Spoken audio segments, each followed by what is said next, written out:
안녕하세요. 은하스타입니다. 이번 사랑의 콜센터에서 임영웅님이 붉은 입술을 선곡을 하여 불렀습니다. 격리 해제 후 첫 녹화한 사콜에서 부르는 노래에 과연 어떤 의미가 숨어 있었을까요? 은하스타가 조사를 한 결과 깜짝 놀랄 사연이 숨어 있었습니다. 남다른 선곡을 보여주는 임영웅님의 특징이 잘 드러나는 사연이었습니다. 은하스타 구독과 좋아요 부탁드립니다.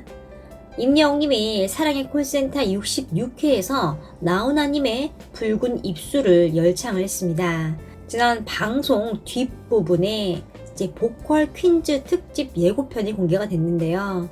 임영웅님과 탑6 상대로는 보컬 퀸즈, 빅마마, 이영현과 박민혜, 임정희, 영지, 원미연님 등 다양한 출연진들이 나옵니다. 게스트들의 선전포고에 임영웅님은 난감해하며 어려운 무대가 될 것이라고 말을 합니다. 그 후에 나훈아님의 붉은 입술을 부르는 모습이 보여졌습니다. 임영웅님의 노래를 듣던 게스트 이영현님은요, 소름 돋는다 라며 연신 양팔을 만졌습니다. 팬심을 고백을 했던 이영현님은요, 코앞에서 임영웅님의 라이브를 들으면서 감동을 하고 또 소름이 돋는 모습을 보여줬죠. 붉은 입술은 나훈아님의 노래 영상이 조회수가 무려 1000만 뷰가 넘었습니다. 또 수많은 가수들이 커버 영상을 올리면서 가수들 사이에서 굉장히 유명한 노래입니다. 사실 붉은 입술은요, 나훈아님의 노래로 알려져 있지만 원곡자가 따로 있는 노래입니다. 붉은 입술의 원곡은요, 1966년 나영진 작사, 윤음동 작곡으로 원로 가수 문평일님이 불렀던 노래입니다. 이 곡은 발표 당시 사람들에게 사랑을 받았지만 갑자기 방송 금지를 당하면서 잊혀지게 됩니다. 그 후에 1984년 나훈아님이 리메이크를 하고 2003년도에 발매를 해서 다시 대중적으로 사랑을 받게 되었습니다. 그 후에 금잔디, 박서진 등 수많은 트로트 가수들이 불렀습니다. 임영웅님이 이 노래를 최초로 선곡을 하여 방송에서 선보인 것인데요. 붉은 입술은 과거에 정동원 군도 커버를 불렀습니다. 미스터트롯에 출연하기 전에 정동원 군이 부른 영상이 유튜브에 있습니다. 그 무대에서 정동원 군은 임영웅님의 노래도 같이 불렀는데요. 계단 말고 엘리베이터를 부르는 장면이 있습니다. 임영웅님이 아끼는 동생 정동원 군이 현재와 미래의 가왕의 노래를 부르는 모습이 뭔가 신비로운 느낌을 줍니다. 이번 임영웅님의 붉은 입술은요, 또 하나의 레전드 무대를 탄생을 시킬 것 같은데요. 무대 영상을 보면요, 자가격리 해제 후에 SNS에 올린 사진 속 복장을 하고 있습니다. 헤어스타일도 똑같은 걸 볼 수 있는데요. 격리 해제 후에 첫 사랑의 콜센터, 첫 성공 노래로 원곡자의 사연이 담긴 노래를 부르는 것입니다. 임영웅님은 2주간 방송 녹화를 못했기 때문에 스튜디오가 그리울 겁니다. 자가격리 때문에 집에서 노래를 연구하는 시간이 비교적 길었겠죠. 때문에 노래의 완성도는요, 원래 뛰어났지만 이번 노래는 더 탄탄할 것으로 기대가 됩니다. 예고편에서 잠깐 부르는 것만 들어봐도 섬세한 감성 장인의 진가가 유감없이 드러나고 있습니다. 가사의 의미를 해석을 하여 감정을 증폭시키는 섬세한 발성이 잘 드러납니다.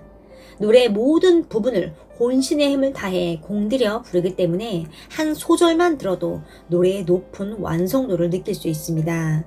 바로 임영웅님의 노래죠. 붉은 입술은 많은 가수들이 불렀습니다. 그러나 임영웅님의 무대는 또 수많은 무대 중에서도 단연 압도적인 감동의 무대가 될 것으로 보입니다. 현재와 미래의 가왕의 길을 걷는 임영웅님이 한이 맺힌 원곡자의 사연을 확실하게 풀어줄 것으로 보입니다. 노래로 팬들에게 감동을 주고 마음의 위로를 해주는 게 임영웅님의 노래의 힘이죠.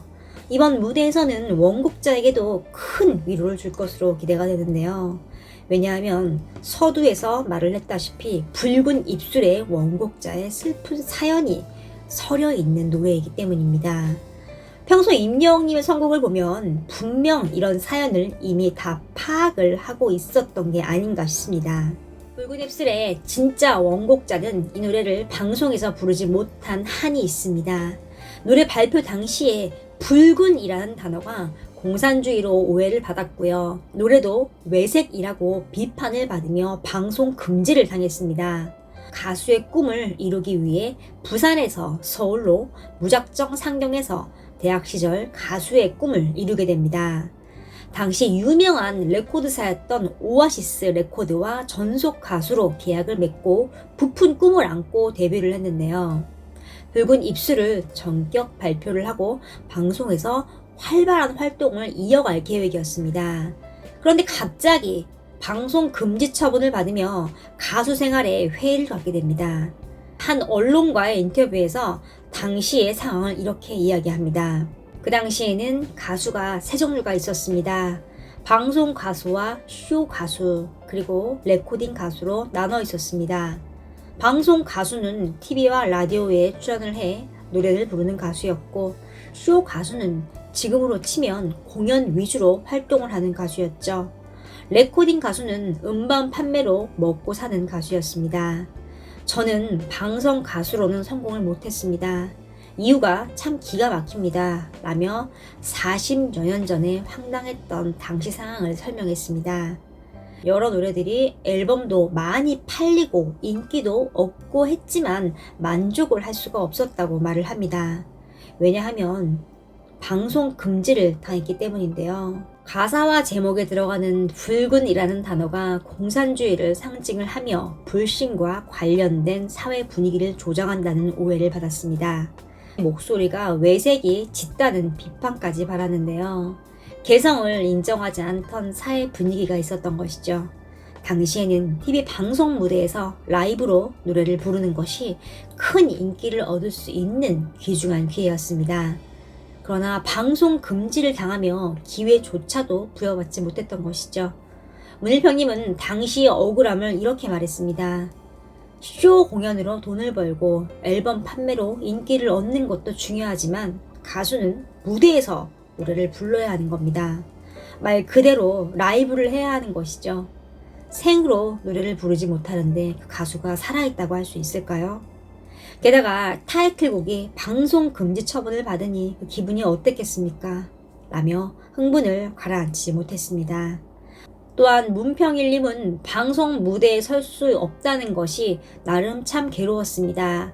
그러면서 가수에 대한 회의가 많이 들기 시작했습니다. 라며 아쉬움을 토로했습니다. 방송 금지라는 당시 정부의 무자비한 정책에 씁쓸하게 가수의 꿈을 일찍 접을 수밖에 없었다고 말을 하는데요. 1980년대면 지금부터 거의 40년 전 일인데도 문평일님은 아직도 당시를 떠올리면 흥분할 정도로 한이 맺혀 있다고 말을 합니다. 동시대에 활동한 현철, 나훈아, 남진 등이 TV에서 활발히 활동을 하며 최고의 스타가 되는 걸 목격을 했으니 얼마나 아쉬움이 더 컸을까요? 이제 그 한을 한 후배 가수가 풀어주려 합니다. 이제 그 한을 한 후배 가수가 풀어주려 합니다. 이렇게 임영웅님이 선곡한 붉은 입술은 원곡자의 한 맺힌 사연을 알고 나면 임영웅님의 선곡이 다르게 보일 수밖에 없죠. 임영웅님은 지난 방송들에서 수많은 무명 가수들의 숨은 명곡, 슬픈 사연의 노래들을 선곡해서 기적같이 역주행을 시켰습니다. 유명하고 인기 있는 노래가 정말 많은데요. 그런 노래들을 선곡하면 훨씬 쉽게 방송 준비를 할 수 있을 테죠. 그러나 임영웅님은 단순히 인기만을 위해 쉬운 길을 택하지 않았습니다.